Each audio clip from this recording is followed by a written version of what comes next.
మరి రాష్ట్ర సాధన మాత్రమే ప్రధాన అంశంగా పోరాటం చేస్తూ దాంతోపాటు నీటి మీద ఎప్పటికప్పుడు తెలంగాణ సమాజం అంతా కూడా ఉద్యమించినటువంటి విషయం మీ అందరికీ తెలుసు. నీటి వనరుల కోసం, చెరువుల పునరుద్ధరణ కోసం ఫెయిల్ అవుతున్నటువంటి బోర్లను చూసి బాధపడుకుంటా, కన్నీళ్లు పెట్టుకుంటా, ఫ్లోరోసిస్తోని కాళ్ళు చేయిలు వంకరబోయినటువంటి వాళ్ళను ప్రధానమంత్రుల దగ్గరికి కూడా తీసుకొని పోయి మన బాధను ఎప్పటికప్పుడు తెలియజేసుకుంటూ, దాంతోపాటు రాష్ట్రం సాధిస్తేనే వీటన్నిటికీ పరిష్కారం అన్నటువంటి ఒక సంకల్పంతో మనం పనిచేసి రాష్ట్రాన్ని సాధించుకున్నాం. మరి రాష్ట్రం సాధించుకున్న తర్వాత ప్రథమ ప్రాధాన్యతగానే మనం నీటి వనరులను ఎంత తొందరగా వీలైతే అంత తొందరగా మన పొలాలకు మళ్లించుకోవాలనేటటువంటి సత్సంకల్పంతో పనిచేసినటువంటి విషయం కూడా మీ అందరికీ తెలిసిందే. కేసీఆర్ గారి నాయకత్వంలో అనేక మంది ఇంజనీర్లు, మేధావులు, ప్రజాప్రతినిధులు అవిశ్రాంతంగా 10 సంవత్సరాలు పనిచేసిన తర్వాతనే మరి ఇవాళ మనం ఏదైతే 1 కోటి ఎకరాల మాగాణంగా తెలంగాణను చూస్తున్నామో అది సాధ్యపడిందన్న విషయాన్ని కూడా మనందరం ఒకసారి గమనంలోకి తీసుకోవాలి.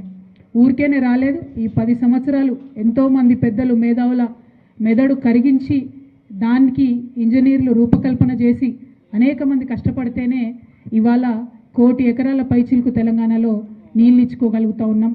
ఇంటింటికి 100% తాగునీరు ఇచ్చుకోగలుగుతూ ఉన్నాం అన్న విషయాన్ని మనం గమనించుకోవాలి.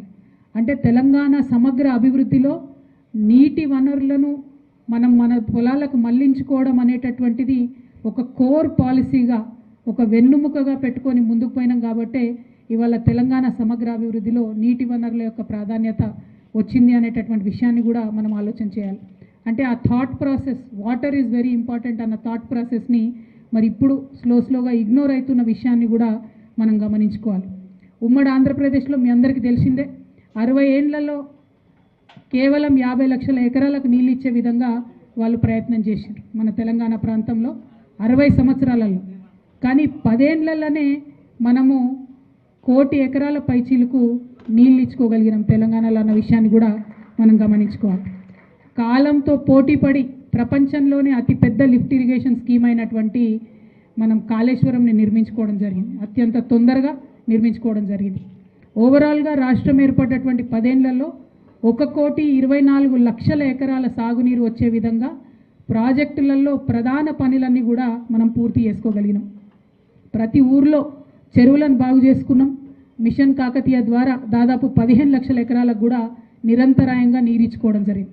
ఓన్లీ చెరువులను బాగు చేసుకోవడం ద్వారా 9.61 టీఎంసీల నీళ్లను కూడా మనం ఒడిసి పట్టుకోగలిగినామని చెప్పి మేధావులంతా కూడా చెప్పడం జరిగింది రిపీటెడ్. అట్లానే భూగర్భ జలాలను కూడా మనం పెంచుకోవడం జరిగింది.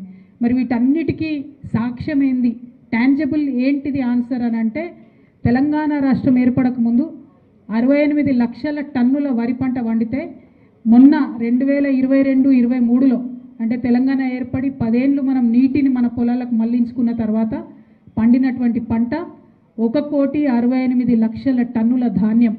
ఇండియాలో నంబర్ 1 రాష్ట్రంగా ధాన్యం పండించే రాష్ట్రంలో తెలంగాణ ఎదగడం, ఇది మనం సాధించుకున్నటువంటి టాంజిబుల్ రిజల్ట్.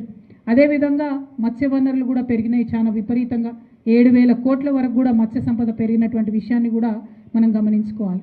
మరి ఒక్కొక్క జిల్లా పరంగా చూస్తే, ఎందుకంటే ఇవాళ ఒక రకమైన పొలిటికల్ వాతావరణం ఏర్పడ్డది. 10 ఏళ్లలో అసలు ఏమీ జరగనే లేదు.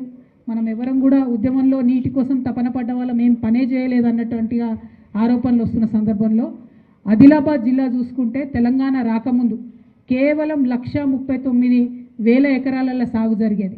తెలంగాణ వచ్చినాక 2022-23 సంవత్సరానికి 8 లక్షల ఎకరాల్లో సాగు చేసుకునే పరిస్థితికి ఎదిగినాం. నిజామాబాద్ జిల్లా, మా జిల్లా 4,28,000 ఎకరాల సాగు అవుతుండే ఇది వరకు. మొన్న 22-23లో 10,25,000 ఎకరాలు సాగు అవుతున్నది. మెదక్ జిల్లా 2.5 లక్షల ఎకరాలు అంతకుముందు సాగు అయితే మొన్న 2022-23లో 8 లక్షల ఎకరాలకు సాగు విస్తీర్ణాన్ని పెంచుకున్నాం. కరీంనగర్లో ఇదివరకు 4,63,000 ఎకరాలు సాగు అయితే మొన్న 2022-23లో 12,61,000 ఎకరాలకు ఆ సాగు విస్తీర్ణాన్ని పెంచుకోగలిగినాం.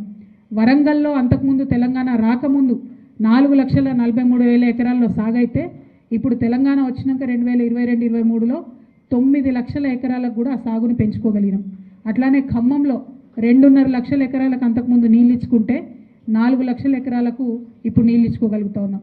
నల్గొండ జిల్లాలో 7.5 లక్షల ఎకరాలకు తెలంగాణ రాకముందు నీళ్ళు ఇస్తే 2022-23లో 13,42,000 ఎకరాలకు కూడా ఇప్పుడు నీళ్ళు ఇచ్చుకోగలిగాం. అదే మహబూబ్ నగర్లో ముఖ్యమంత్రి గారి సొంత జిల్లాలో 2,23,000 ఎకరాలు తెలంగాణ రాకముందు సాగైతే ఇప్పుడు మొన్న 2022-23లో 9,58,000 ఎకరాలు మహబూబ్ నగర్ జిల్లాలో మనం నీళ్ళు ఇచ్చుకోగలిగాం. రంగారెడ్డి జిల్లాలో 1,00,000 ఎకరాలు అంతకుముందు సాగైతే ఇవాళ 2.5 లక్షల ఎకరాలకు కూడా సాగు విస్తీర్ణాన్ని మనం పెంచుకోగలిగాం. అంటే ఇది ఖచ్చితంగా టాంజిబుల్గా ప్రజలకు మనం చూపించుకోగలిగిన గ్రోత్.